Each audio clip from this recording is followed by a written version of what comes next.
So I've been a Mac user for the past 4 years now. I got my first MacBook Pro back in May of 2020. I switched from Windows mostly because I grew very disillusioned with the direction Windows 10 was going in, and having to use Windows 11 on my work laptop, I'm more than happy as ever that I switched while I could. So, well, I could always switch, but anyways, that laptop is still around. I'm not planning on throwing it away or anything. Still in active use. Still a good laptop. But later in 2020, when Apple released their Apple Silicon-based MacBooks, I've been keeping an eye out on those newer MacBooks since then. And when the Pro-level MacBook Pros came out in 2021, I was very interested. Obviously then my 13-inch MacBook Pro was only about a year old, so there was no real reason to upgrade then. I told myself that I would reevaluate the situation once the M3 chips came out. And in April of 2024, the M3 chips have come out for quite a while now, and I decided to focus on getting a new laptop. So in this box, I have an M3 Max 14-inch MacBook Pro. It's in this ugly package, mostly because I actually bought this refurbished at the Apple Store. I was originally gonna wait until like later in April before pulling the trigger, but I saw this model on the refurbished store that had the exact specs I wanted, and it was like an $800 savings, so obviously I wasn't gonna pass that up. So I splurged, and now I am like $5,000 poorer, but this, I think, is going to be a worthwhile upgrade. It's a M3 Max 14-inch MacBook Pro, 16-core CPU, 16-core neural engine, and 30-core GPU. So I've maxed out the CPU and the GPU. I have 64 gigs of RAM here and a 2TB SSD. So I realized when I bought my 13-inch MacBook Pro that I did not do the processor justice. An Intel Core i5 does not hold up very well when I am editing my D850's 45 megapixel RAW files. It really, really slows down, especially when I have an external monitor connected. So I realized that of all the things, storage is actually the easiest to get away with not upgrading, because you can always just buy external hard drives for like a dime a dozen, but you can't upgrade the processor or the GPU or the RAM on a MacBook Pro. And even on a Windows laptop with upgradability, it's a lot harder than just buying an external SSD or hard drive. So without further ado, let's open this. This is completely unscripted. Sorry if the audio is terrible. I don't have my audio with me, and there's other people in the house, so there might be background noise, but I couldn't find another time to film this, so. You can see that, right? Yep. MacBook Pro. Cardboard shavings. MacBook Pro, Apple certified refurbished. I do know that the refurb store does not have the fancy graphics, but from what I can tell, it's otherwise a fully fledged Apple product that has, like, you can get Apple Care for it. It has the same warranty, so it's basically like buying an Apple product brand new, only that it's not brand new, it's refurb. That means someone else bought it and then returned it, and then Apple refurbished it, so it should be good as new. It's on substantial price savings, so. Right. Pull this way. I don't know if they have the suspenseful opening. I know in the brand new products they do. It's crazy just how Apple over-engineers the unboxing process, but hey, here I am unboxing it, so I bought into it.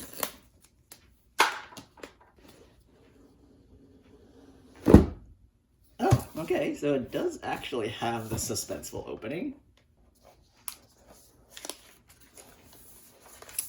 Oh yeah, feels good. I got this Space Black, I believe it's called. So Space Gray is so 2020. Wow, this is a chunky monkey. Compared to my 13-inch, this looks like a real professional laptop. And would you look at that? That is a MagSafe connector. I have never actually used a MagSafe connector. I never owned like an earlier MacBook Pro. I was a Windows user for a long time, remember?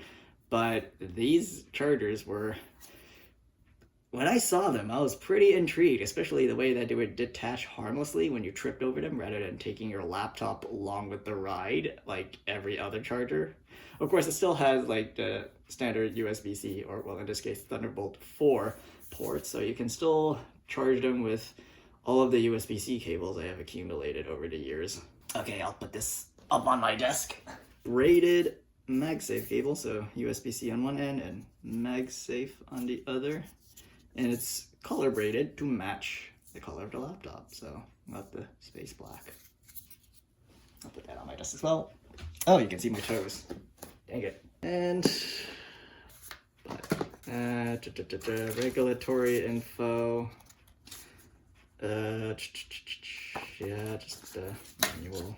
And if I'm a stickler, there are Apple stickers.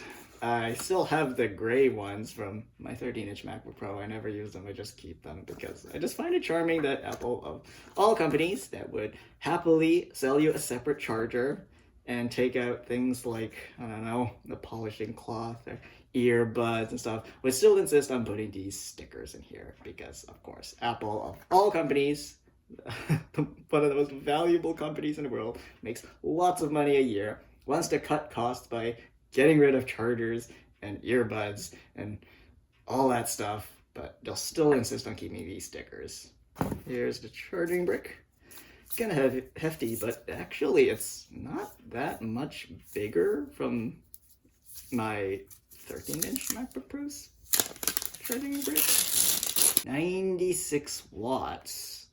Hold on, where's my 13-inch MacBook Pro's charger? Okay, so this is for my 13-inch MacBook Pro. It's the 61 watt, my bad, 61 watt charger. And the 90 watt charger is definitely bigger, but I'm surprised by not by that much. Otherwise the design is basically the same. Okay, obviously there's nothing underneath, and I can't close this. Okay, there we go, I closed it. Open this bad boy up.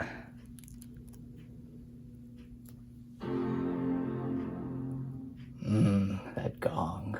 Get that screen protector off.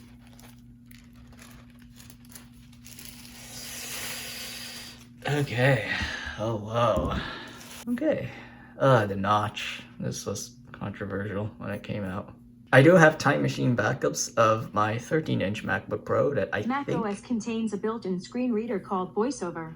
Yeah, if you know how to use VoiceOver, press Command F5 now to turn it on and set up your Mac.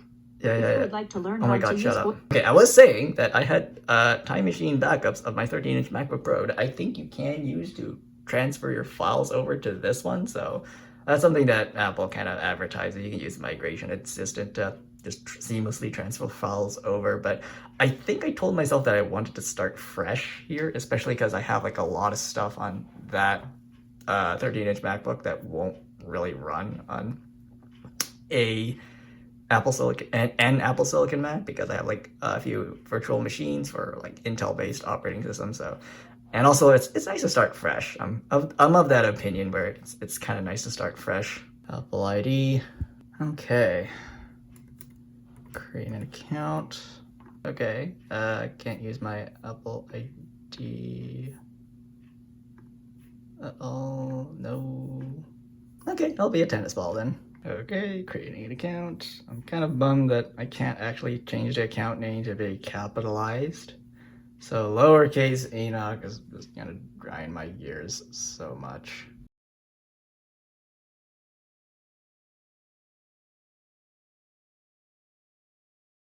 Make this your new Mac. Here's everything set up as you had it on your iPhone, but seemingly no concern about the MacBook Pro that I had before. I guess it doesn't matter.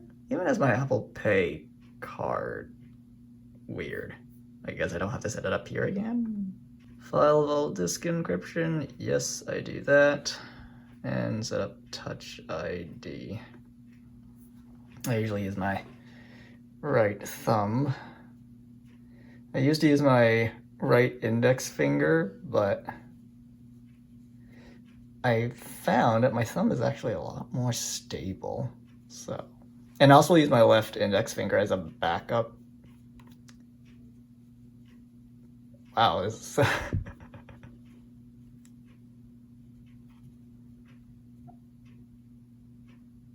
there we go.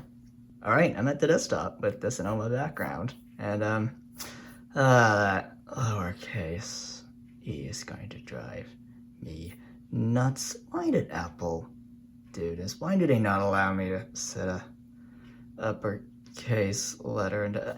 Anyways, first rite of passage is, because people were doing this when the first Apple Silicon Macs came out, is open all of the apps in the dock in quick succession and see if it works. Ooh.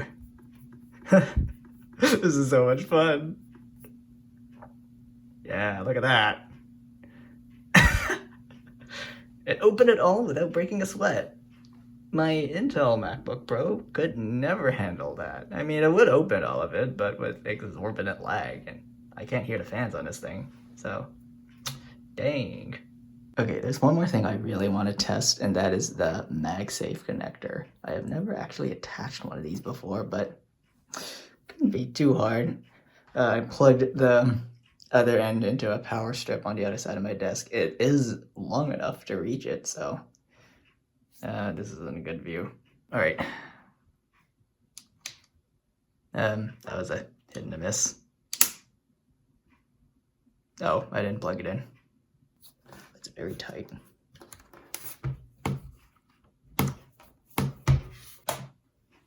Okay, I didn't turn the power strip on, so anyways, this whole video was unscripted and kind of sloppy, whatever. All right, here goes. Ah, that is satisfying. This is actually very tight. I'm actually kind of surprised. So I want to just yank this, but I'm terrified. Maybe I'll move this slightly in, just in case. I don't usually put my laptop very close to the edge. Okay. Wow. Ooh. Wow. It actually does work as advertised. Kind of impressed. So yeah, this is my new laptop, I guess. This video has been sloppy from start to finish, but anyways, I don't know how to end this, so bye.